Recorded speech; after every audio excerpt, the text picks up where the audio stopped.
again. And thanks for tuning in to How Did You Get There? A show where we like to be critical of thoughts, ideas, opinions, and beliefs.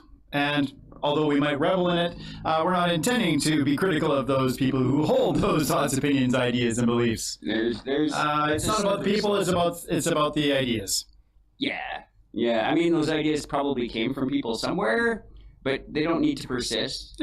They might be just they regular really people. Need to persist. I mean, being critical is not naysaying. Critical is not naysaying. Yeah. So that being said, we are the people talking about this today. Let's put it on our heads. It's not Jess. Jess FM. Other presenters of Jess TV, Jess FM, or any of the affiliate stations. It is not anyone that knows Jess hangs out with Jess other than us. And I think, if you got problems, give us a call. Yeah. Do not harass other creators. That's very true. I mean, that's sort of the thing to... Oh, those are good too. Yeah. So often, I have found people... I've found people as well. Like to... People who need people? Think their music from their teen years is the best music. And or classic rock is the best rock. Classic music is the best music. All new music is bad because it's not the music I grew up with. Yep. And that's been our show. Thanks so much for tuning in. I think we might find counterexamples. Just throwing this out there. I think even if I don't necessarily enjoy the artist, it doesn't make it less music. Yeah. Wiggle, wiggle, wiggle, wiggle, wiggle, yeah. I mean, the Scat Man is a good example. Up, weed up. Yeah, and that was just a skill he picked up trying to deal with his stuttering, and now fantastic. And it is a skill. Like it sounds like the gibberish to some, but no.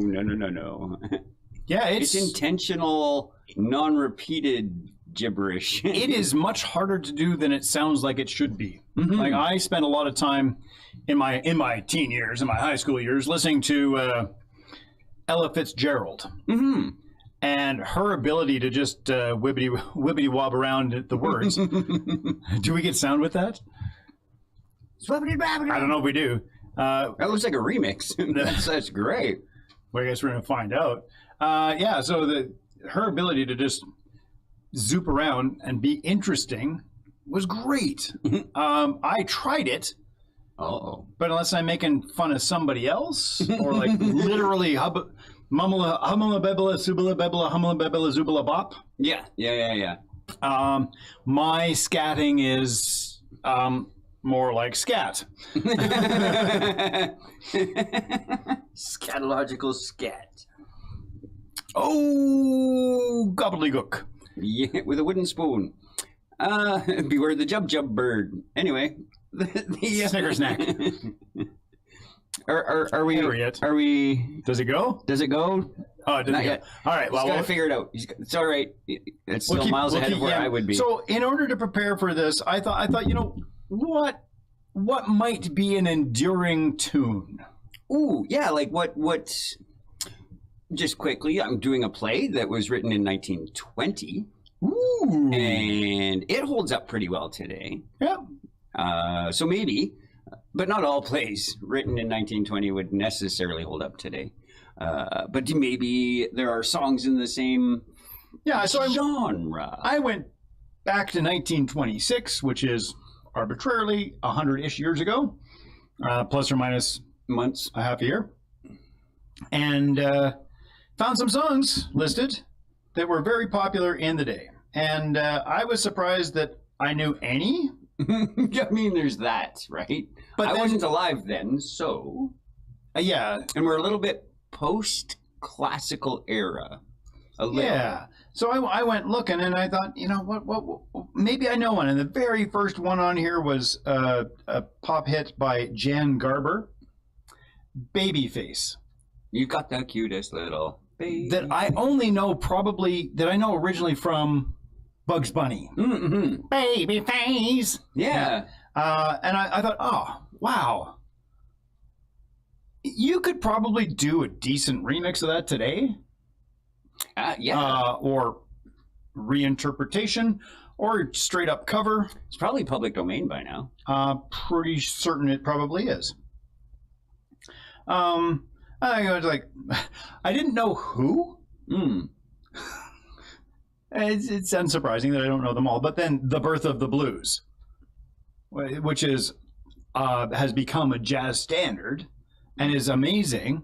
But 1926, it was very popular and performed by a number of different people. I wonder how much older than 1926 that song might be. Yeah, I might go looking in a second. Yeah, when we're on to the next one. When I stop yammering and I have to make stuff up in the meantime. Al Jolson, When the Red Robin Comes bobbing along. Mm-hmm. I don't know that would hold up well today, but it definitely you can run sounds that in your background. Like it could be just as good as It Takes Two to make a thing go right, or It Takes Two, Baby. It Takes Two to Make It Out of Sight. The other one to make the things go right. That sounds delightful. But there are so many clips in that. Yes, like it is 100% clips. So yeah. But that would be a good one to throw down as your backing track. Red Robin, Bobbin. That'd be great. So one that I know, and I was surprised you didn't know, was 5'2" Eyes of Blue. It didn't ring a bell, that's for sure. 5'2", eyes of blue, and oh, what those 5 feet could do. Has anybody seen my gal? Oh, I know the tagline at the end of that. Yeah. I also heard it done by a barbershop quartet, and they started singing, and one of the guys obviously says, wait a minute. We're in Canada? You're 175 centimeters? So we should probably... 150 We should probably, rewrite the lyrics entirely. And they went with, she's a centimeter shorter than a meter and a quarter. I don't know, because I explored her. Has anybody seen my gal? Not bad. Not bad. That makes me scalumber. Yeah, if man, I'd love to be that kind of iconic. If if Americans smile, do Canadians scalometer? The rest of the world, really. The rest of almost all the rest. Mauritius. Muskrat Ramble. Yeah da da da da da da da da da da da. There's words though. There are apparently. Moonlight on the Ganges. I'd never heard that. Nope. There was one that was really popular How here. Exotic sounding for the 20s. Right? Oh, Babyface again. What was that one that little ditty that got mashed up? I Ain't Got Nobody. Yeah. Yeah, I Ain't Got Nobody. It's on here. And it's not, it's not like Scatman. No. Is it? But is it like Scatman? We don't know. Let's see. Here comes the aforementioned Scatman. No programs. We don't get programmed, but maybe it's happening in the real world. It looks like it's happening in the real world. It does look like it. Well, that's great. So as you guys can hear. That's our legal 13 seconds. Legal 13 seconds, perfect. Yeah, so we're if we go over our legal 13 seconds, please don't sue us. Honestly, this is about fair use. We're volunteers. We're just trying to be illustrative. Yes, all of those things. We're just trying to illustrate some stuff. We're presenting for the purposes of education and entertainment. Yeah. Or we could just make it all choppy all the way through, so it's not an exact copy. And I've watched those videos. A choppy copy? Yep. I've watched those videos with the mumbling in the background describing what's going on. Yep. Yeah. So that scat is cool, and it was cool to a whole new generation of people who maybe hadn't listened to that kind of music before. Like for me, it wasn't really good or interesting scat music. No. Like I'm not a big fan of Louis Armstrong and his scat, but it's not bad. Mhm. I do like Ella, and I do not know the whole genre, the whole but it's broad panoply of all the people who did scat in their music. like whistling in a song, right? Where nobody's gonna release another Roger Whittaker, Not anytime soon. right? But there's still whistling in songs. Patience. Yep, patience. Yeah, patience. Right. And so, again, I remember listening to popular music in the 80s, let's say, and thinking, man, my newly found baritone voice is being beaten up entirely by Air Supply Yeah. and all the Brothers Gibb. and all the tenors. Oh Lord, that was rough. So the other part of me that wasn't listening to popular music was listening to jazz and big band and that sort of thing. And I really enjoyed that kind of the horn sections and all the drums and all that sort of thing. And then a lot of people don't listen to that. So when that makes another resurgence here, like a little bit with Scatman, but also with I sent Matador, if you found that one. yeah, there's a bunch of different bits and pieces of nice. Yeah. There's a bunch of different music out there that uses like horns and horn shots and drums and interesting things. In a more modern context, and I think that everybody goes, "Oh, that's very cool." When everything old is new again. Matador, Bum, bum, bum, doormat. bum, bum, bum. Da-da-da-da-da. Bum, bum, bum. I can play it at this end, in case you can't hear it.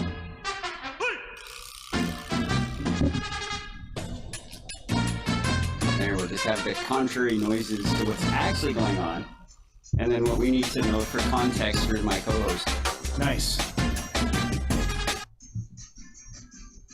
Yeah, and so it's got the cool musical hangs. It's got the cool. Yeah. I mean, it's a 50s Spanish piece of jazz, Mexican specifically. Like it's Spanish, but it's from Mexico, and but it got remixed, and I've learned that at the when people do modern dance reviews with classic songs, they find the modern drum beat plays well into the more jazzy styles of songs. Yeah.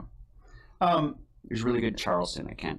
It was interesting to me what the thing that sort of sparked this whole conversation, I think, was when you sent me a song that I had already seen and was familiar with, and you went, "Oh my goodness!" Yeah. Check It this was, out. it was And totally new to me. This song. Yeah, and it was somebody named Ray, who was very popular, but I had no idea who she was. Basically, right? I'm with you there. And the very, very popular song, which has got like some good pickup on the clock app, is "Where the Hell Is My Husband?" Mm-hmm.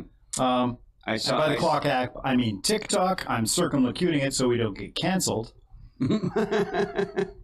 And like she did this song, and people are doing it everywhere. They're all good as far as I can tell.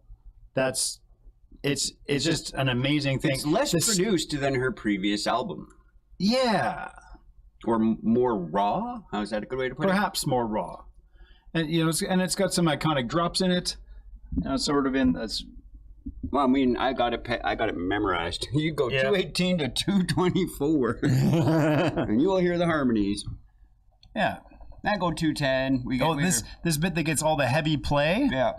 Yeah, because that's also the bit that everybody does there because it's Oh yeah. into verbal gymnastics. Right. And then I would like a ring. I would like a ring. On the wedding finger. and then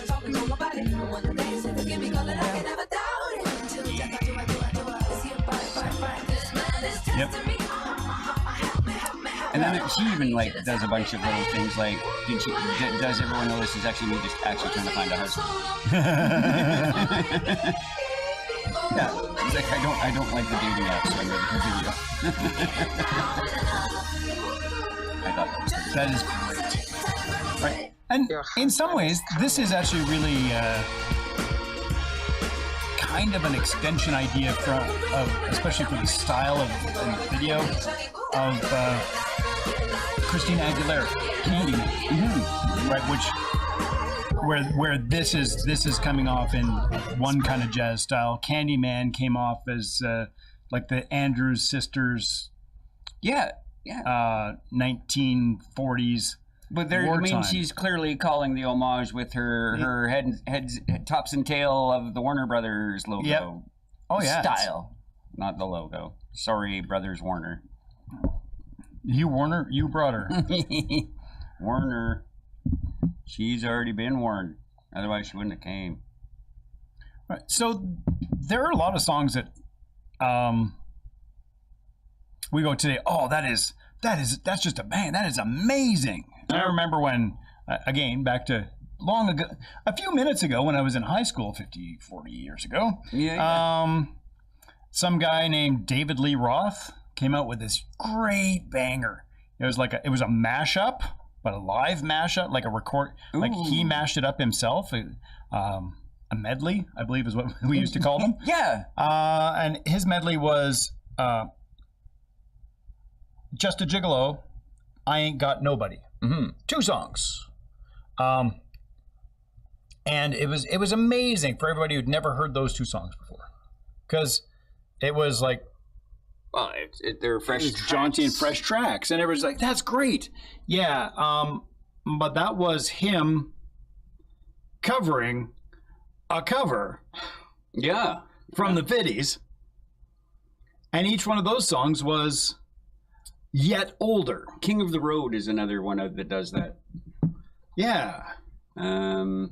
Boney M's cover of Heart of Gold. Yeah, yeah. I mean, cover songs are sort of the same. It just, I think we feel differently depending on how recent the cover is. So in this same roughly 40-year gap, when I was in high school, there was a very prolific band called the Depeche Mode. The Depeche Mode, I felt like they put out an album every 18 months.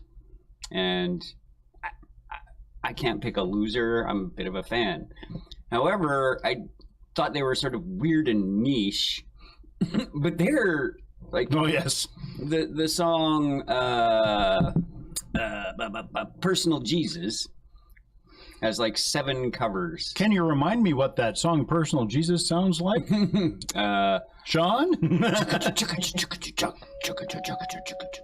But do we want like who's the man in black? Johnny Cash did a cover of Personal Jesus. I'm pretty certain Flaming Lips did a cover. Flaming Lips. Marilyn Manson. Wait, you know what's another well-covered song is the Cyndi Lauper Time After Time? Which isn't the other Time After Time the jazz I don't remember standard. the horses. Oh, blacks and whites. It's all about the blacks and whites. Right. Aldo shoes. Some of those shoes? No, Aldo shoes. The opposite of Benetton. These are the disunited black and whites of Depeche Mode. I prepped. Yeah. Oh, man. I Ain't Got Nobody. 1915. 1915. It was written. But it was a hit in 26. It was still a hit in 26. Yep. That's 1926, by the way. I mean, it could still be a hit. I don't know.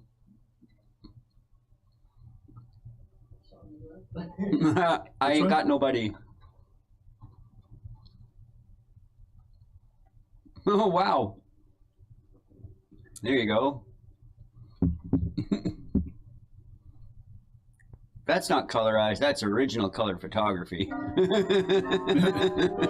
No, I'm pretty certain that's really it. Yeah. See? Like these songs just are timeless. You have no reason to be practically. You pull up the Marcel Marceau so we can sing along. No, I would laugh so hard though. It's such a great song. It's a pining for somebody's song. Mm-hmm. And but you know, in the 80s, oh, this is a great song. But in the 50s, oh, these are great songs. But in the 20s, oh, these are great songs. And even in the 10s. Even in the 10s, this was a great song. And it's so, I want to say, if we were to look back 50 more years, so 1875, the top music in 1875 was... The Entertainer? I think that's Joplin. I think Joplin, maybe? Was a little bit later? Maybe John Philip Sousa? Like, I don't think you can... 1876. I don't know if they did top 10s back then. Oh, Grandfather's Clock. My grandfather's clock goes tick-tock, tick-tock. That's why we accidentally called the tall hallway clocks grandfather clocks. Yeah. In 1876, notable songs included Grandfather's Clock, The Bonnie Banks of Loch Lomond. There's nothing bonny about those banks. Sorry. It's fine. I guess it's funny. Yeah, grand. No, they're grand. So there was this there was a pretty big hit from a guy named Tchaikovsky's Swan Lake. Oh, that was making it big back then. It was making it big, and oh, Grandfather's Clock. Yeah. I actually had that as the kid's toy. For you pull the string, that's the song it would play. Do do do do do do do do do. We'll let the listeners listen in. Yeah. I have no idea what it sounds like. My grandfather's clock was too large for the shelf, so it stood 90 years on the floor. It was taller by half than the old man in the Right. And again, it's a song that I also know, but that is 150 years ago. It's weird that that's such a contrast to But that was a popular song, but also Symphony Number 1 by Johannes Brahms. Stupid pop music, anyway. Now all we get is cover bands playing that. Piano Concerto in G minor by Antonin Dvorak. Oh, yes. Oh, Ballade in the Form of Variations by Edvard Grieg. Did you say ballad? Ballade. It's ballade. Sorry. It's pronounced ballade. Ooh, yeah. Oh, Wagner's Siegfried debuts in August of 1876. Roy comes a year later. The next day, Wagner's Götterdämmerung debuts. Man, dude's just hitting a tour at the Festspielhaus. Like he's like, here's one. All right, come on back tomorrow for another one. Like just dropping the bangers one night after the other. There's the guy. There's the team of people working on the longest song ever. Still. Oof. Because some parts are. You don't need to play for another couple days, so come back. 1826. Oh my God. Do they... And it's less the top songs. It's just we're now just like things that we could track back to those particular times. I was going to say, because you don't really get the same sort of... People weren't maybe as curious, what's the top 10 pop songs this year? In like... Maybe they did. I don't know. Maybe some king sitting in his room going, "Bring me the hits." And the popular, notable songs that were popular 200 years ago. I'm going with Chuckinski again. The Old Oaken Bucket by Samuel Woodworth. It was a popular song reflecting nostalgia and rural life, and it was published in 1817.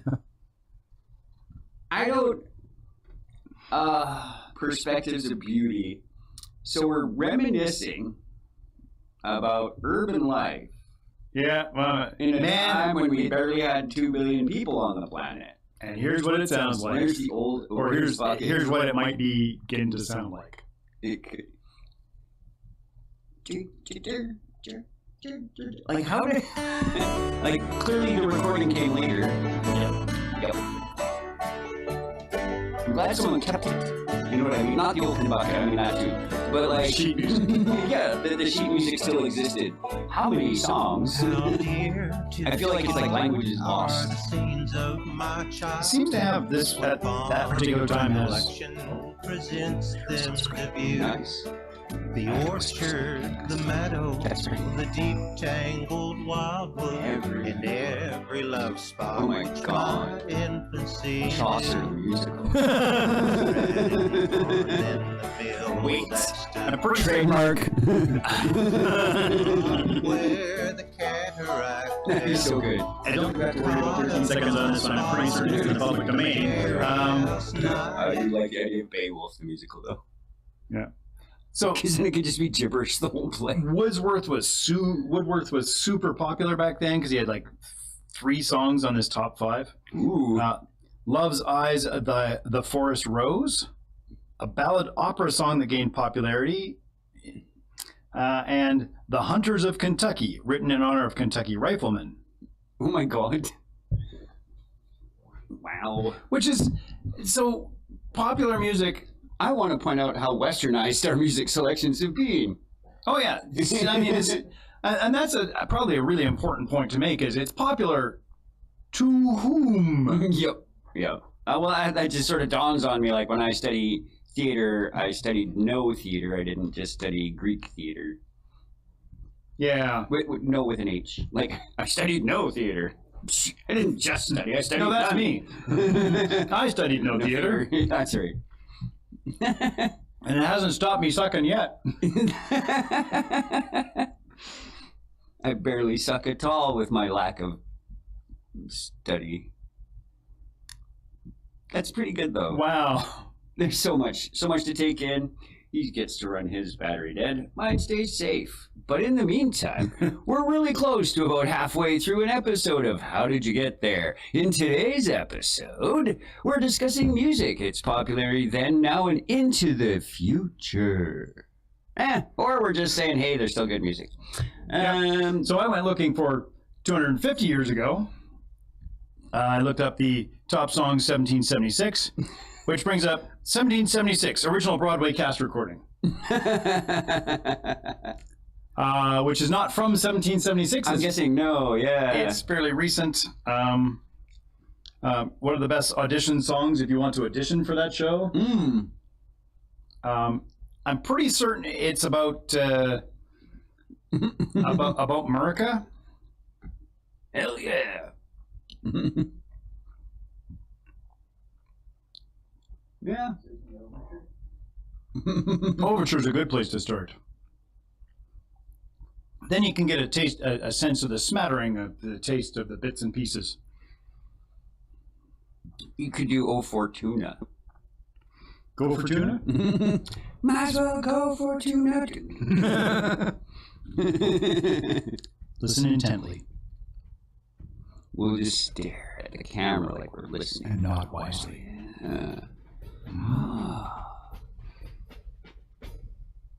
Oh. This may be the 7th episode I have to watch to find out what it was I missed. I like those. I haven't missed 7 episodes of being here. No, but there are episodes you've attended but you couldn't hear. But I also had no idea what I said because I turned on my talking brain and didn't turn on my listening brain. Oh, yeah. Like your phone-in episode. Yeah. But didn't have to phone in this year because we're mostly here this year. And next week is Sylvan Lake. Cool. Yeah, they canceled Dragon Boat Festival, so we're making the leftovers. biannual retreat. What? The Ice Dragon Festival. Oh, okay. I was And like, so- what? Because there's no ice.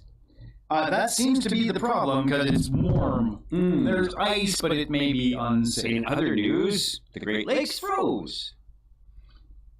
That doesn't happen very often. No, but it was cold enough long enough. Yep. Yep. Which is cool. It is. It's kind of an Literally, ecological like awesomeness. Yeah. Yeah.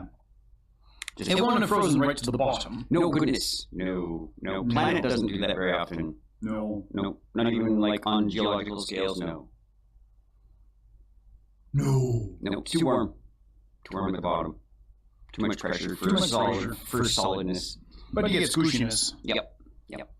Yeah. So, So I'll go back and listen to see what the. We could.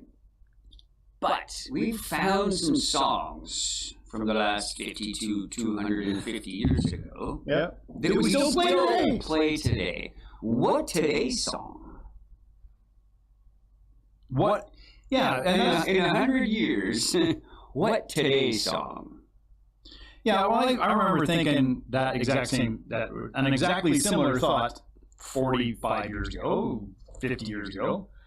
Wow, this is great. This is going to stand the test of time. Nobody's going to listen to the crap that's the oldies now. Yeah. So when I was listening to the oldies in the 70s, I was listening to songs from the 40s and 50s. Yeah. 50s, 60s, maybe? Well, definitely in the 80s, we were listening to the 50s, 60s, and 70s. Mm-hmm. And those are the oldies. Yeah, because 90s now is classic rock. Yeah, but 90s is 40 years ago. Yep, 30. Split the difference. Yeah. 35 years ago. 35 years ago was the 90s. Yeah. So classic. Yeah, but you turn on the radio, you can still hear songs from the 70s, very late 60s, and they hold up. Yeah. In the ones that they do play are the ones that hold up, though. Yeah, they play the ones that hold up.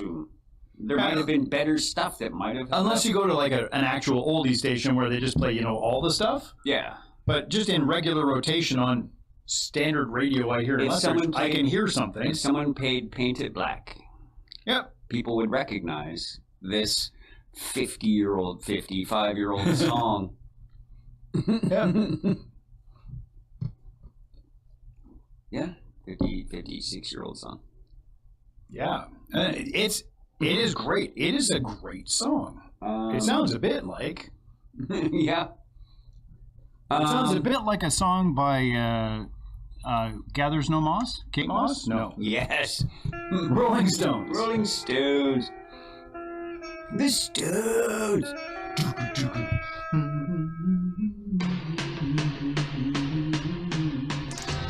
What's funny is they replaced my red door. But it's white. I was so sad. Man, I could not foresee that thing happening to you.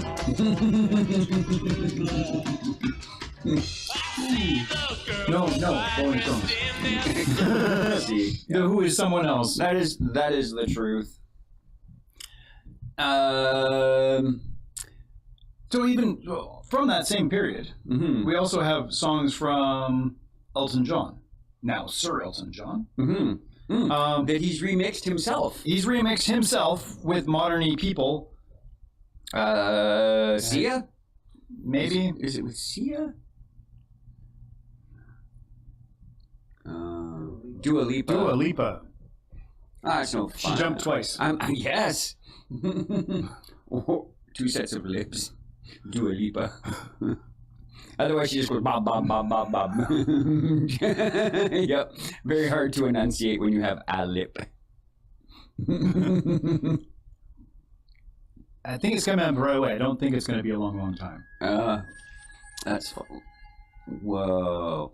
How about that one? The Belafonte reunion where they used his voice in a basically animated version of him to sing a duet with his daughter. I missed that. There's a couple of those they did that where they have this looks like a tribute.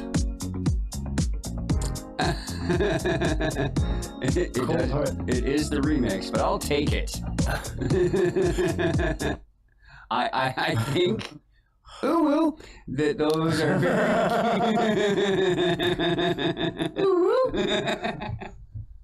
I'm sorry. There were kitten faces that were on you. Are you kidding me? I wish. That is... See? I mean... My bad. I apologize. Oh, woe is me. Ooh, woo is me. Oh, whoa. Just because they're fun to draw. Anyway. Ooh, woo. W starts with a D. Anyway. Well, since we're on the topic of letters, some kindergarten teacher or grade 6 teacher, some teacher of youth, recently got a lot of hate from another creator because she was teaching a lecture on the rules of English, and she made the assertion, for simplicity's sake, I assume, that no English words end with the letter U. Ooh. And somebody said, wow, if this is what's going on in public schools, pull your kids out of public school right now, because this is the terriblest thing in the whole wide world. Thou art mistaken. Right? Because that comes from, but all the words that end in U, that one, and it's where it was coming down to was like, generally speaking, that is true. And like most things in English, that you might find an exception. Mm-hmm. Most of the words that we have in English that end with U are loan words. Oh, for sure.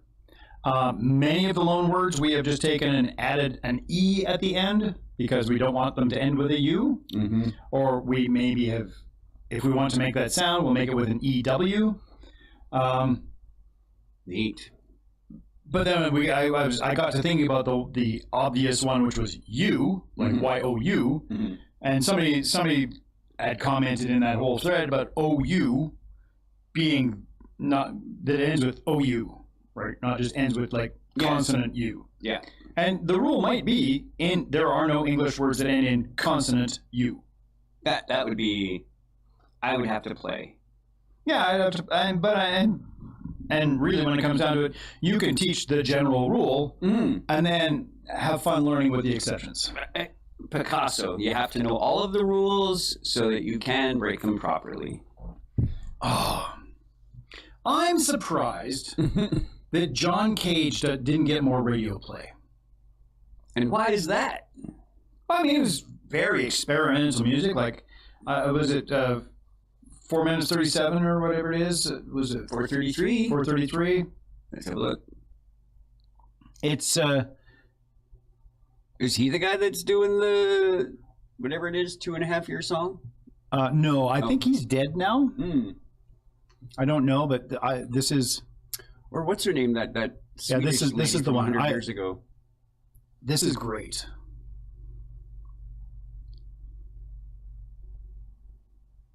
I love this. I love this. And now a performance of John Cage's 4:33. Please welcome our soloist, William Marks.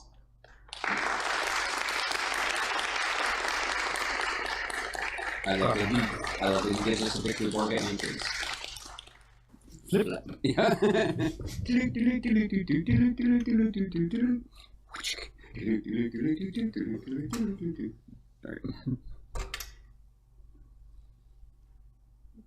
Glasses. Yep, very.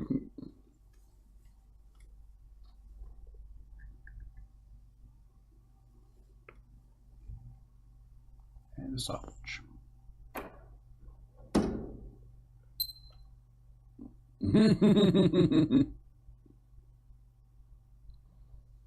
Why can't he count? It's a long time to keep track in your head. Yeah, so if you could skip forward to, I don't know, about the 2.5 minute mark.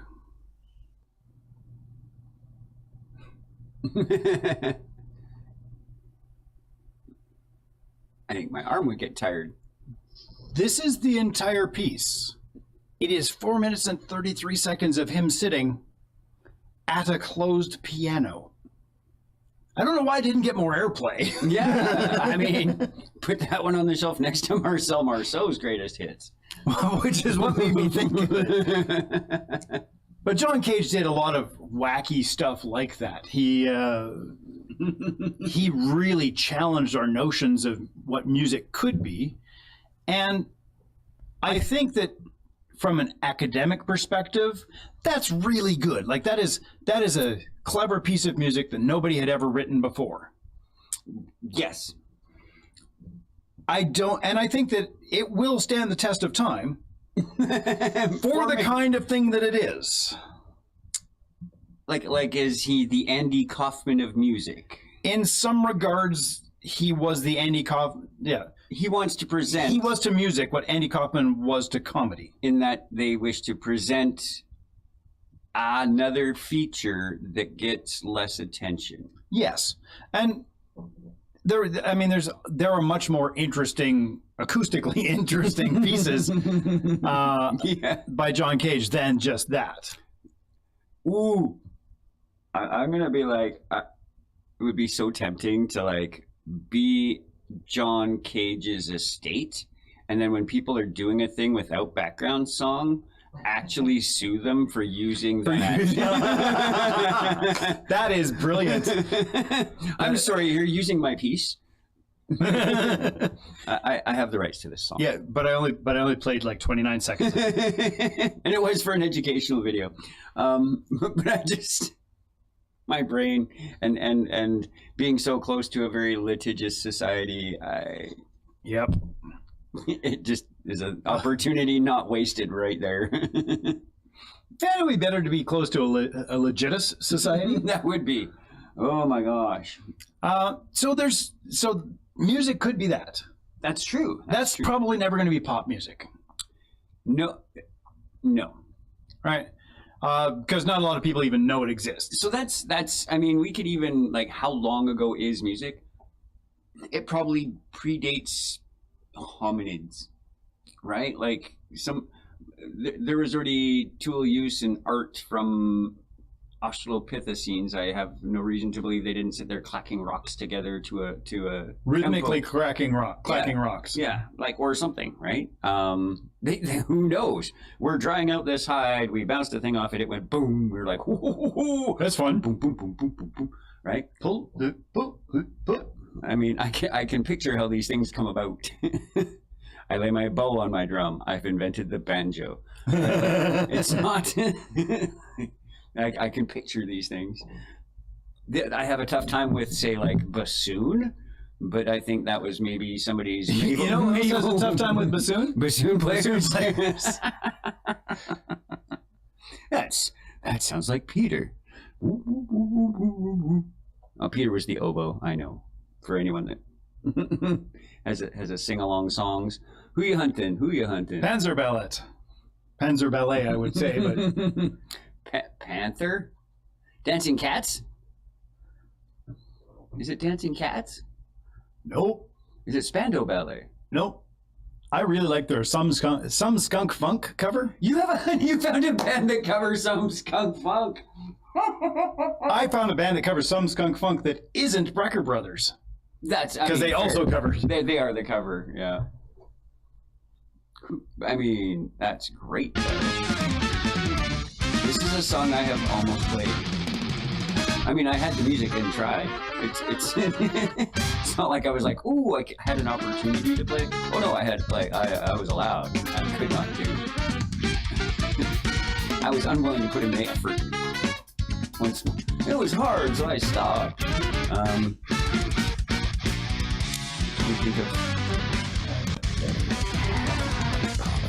was trying to think of who else, like a Spiral Gyra. Who else did covers? Or what about these, like, I know a band, and I'm pretty sure I'm the only one that knows this band, other than the band itself that released the album, right? Like, does anyone else have a band like that? There's a few. For me, it would be like the Bambi Slam.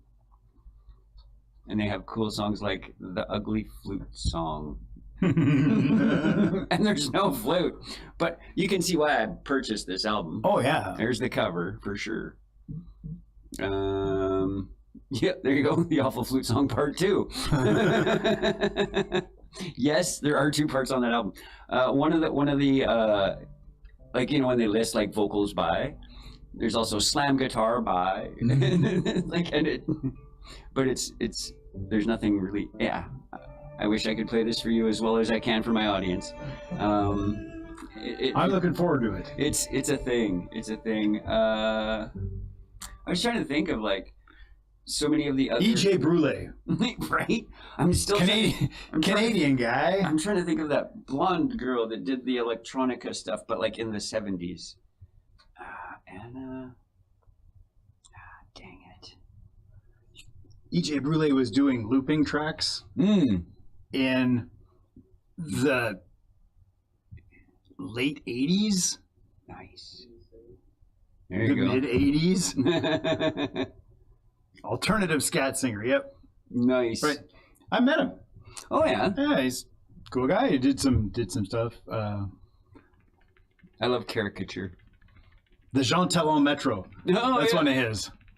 Yeah. So. La Vache Sauvage. I mean, Hey, you. Plankton. It's the most funny. My way right up to E.J. Brule. oh, okay. That guy. Okay. Yeah. Plankton song. That's the. If you have to go find E.J. Brule, Yep. it's going to be hard to find him and the Plankton because of SpongeBob. Stupid SpongeBob. It might be the Killer Whale song. That's funny.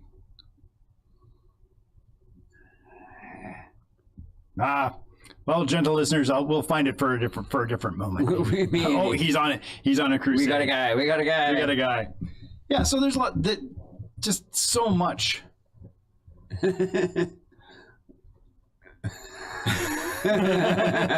Me loves the internet. Me loves. So that maybe was popular in a very small niche. Like, is niche popular? Could that still be popular? I mean, when I think of niche popular, I go, well, so in the 80s, there was a ton of 80s metal bands that were super popular. Which one still persists? With a subset of my cohort at school. I remember. It came from Canada, Volume 3. Such a great album. I think it was '89, and a band called Faith No More came out with a song called Epic, and it had metal, and it had grand piano parts, and it had things, and I thought that is what the music of the future will be. It's not, but I had that feeling for sure. We grew up in a household that had, I'm going to say we did not necessarily have all the popular music at our fingertips when we were growing up, but we did have like the Doors. We had the AC/DC. Doors. I got the AC/DC album. I won that one. Nice. We also listened to the New Christy Minstrels, Kingston Trio, the Kingston Trio, Frank Zappa. Marshall music of all varieties. Yeah. Steel Eyes Span, which I still listen to. Oh, me too. Yeah. All around my hat. Yep, for sure. Yeah. And Gaudete. Gaudete. Definitely a cover tune. The Steel Eyes Span, and who else was? Oh, Fairport Convention. Yeah. From around that time, sort of like folk stuff that Dad would have sung in his university all-men's chorus. Yeah. Oh, yeah. Well, that's where we got like the New Christy Minstrels. 5'2", eyes of blue. Yeah. I know, it's so good. I keep trying to tell my Shakespeare team that this is what they want when they want to do alternate music. I love this song. And it just busts out like drop it, as it were. Also, they didn't have to be exceptionally beautiful people. Yet they were. They just because are. they did music. Yes.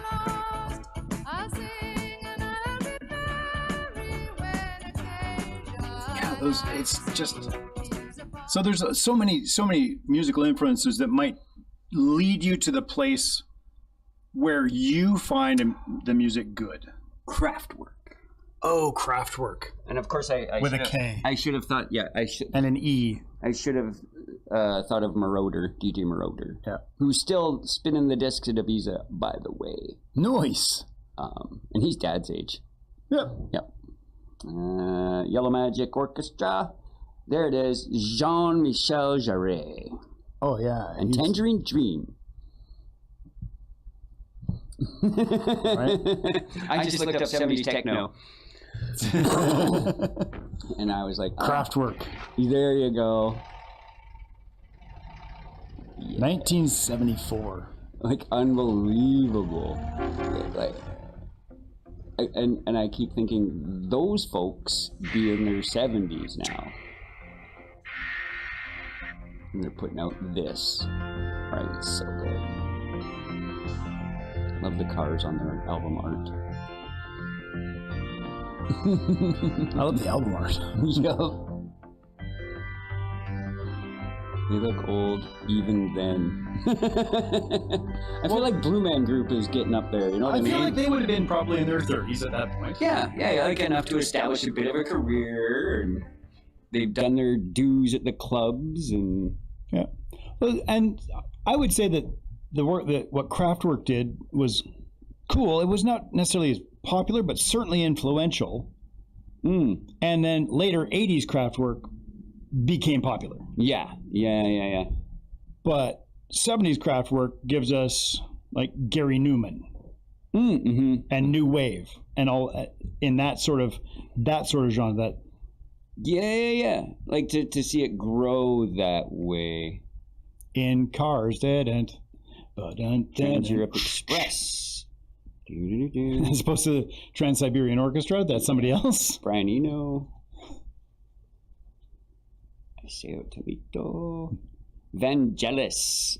People only know the Trans-Siberian Orchestra because of Christmas music. Yeah, that's true. I mean, same. I don't know if they do anything same other than with Christmas the music. Klezmonauts, but The Hanukkah music. no, they do Christmas. The Klezmonaut Christmas is just like an actual album. TSO. Night Castle. Forgot about Vangelis. John. Edgar Froese. A little bit of Trans-Siberian Orchestra. Night Castle. I wonder if there's any homage from like a band with the same name. I have been this way before, check each window, every door for a passage through this night. This night. I guess I like those kinds of tribute things, like Tron, the first one, inspired a couple of kids, and then they became Daft Punk because they loved the music styles of the Tron movie. But then in the Tron 2, they needed some musicians to fill a bar scene, so they used Daft Punk. Daft Punk, who were inspired by Tron, were in The next Tron. Yes. Nice. I love those. It's sort of like Peter Capaldi getting to be a Doctor Who, because he grew up a Doctor Who fan. And was an extra.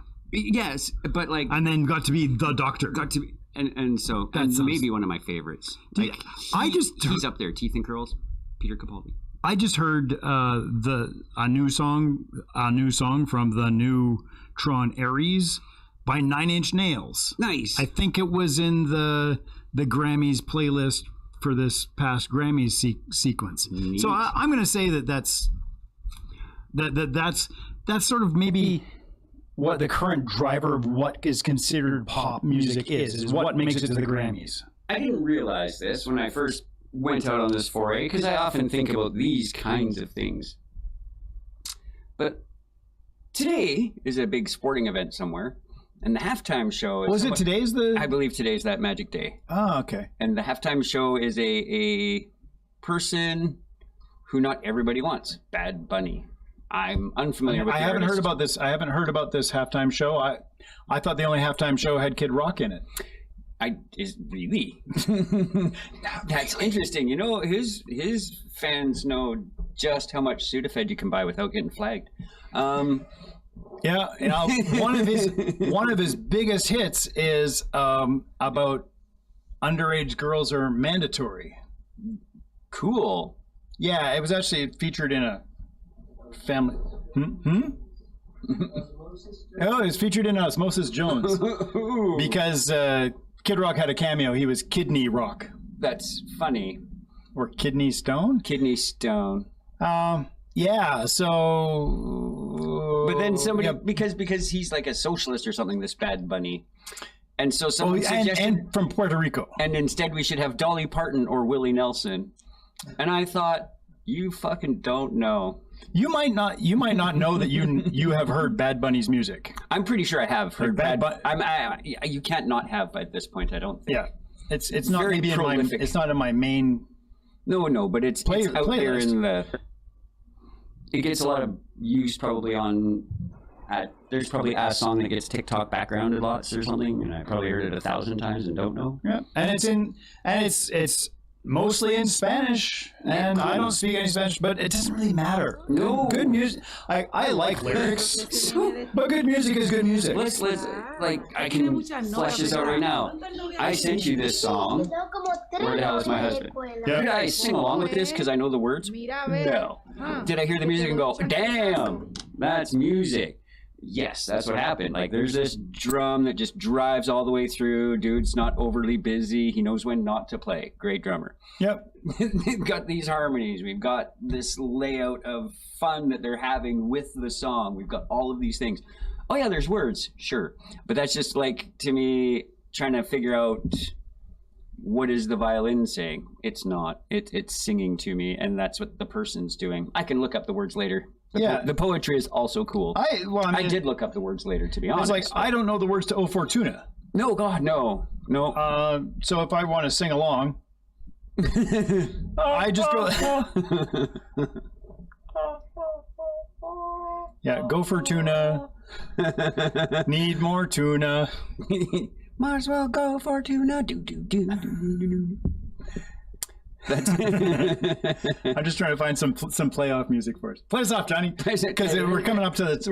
Oh, we got to find out something really good. Yeah. How about Gordie Johnson's "O Canada"? Well, I was trying to find the music from "What's Up, Doc." Hey, me. Oh, we're the boys of chorus.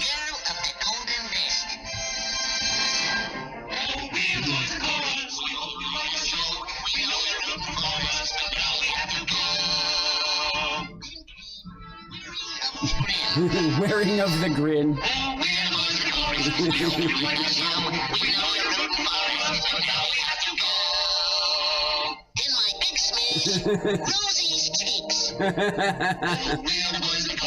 I love that it just goes backwards.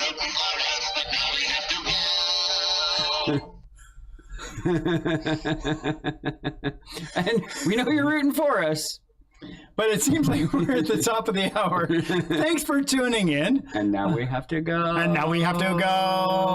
We'll see you in a fortnight on How Did You Get There? Thanks for tuning in, everybody. We had fun. I hope you did too. It's not doing Thanks. Oh, we'll play you out with John Cage, 433.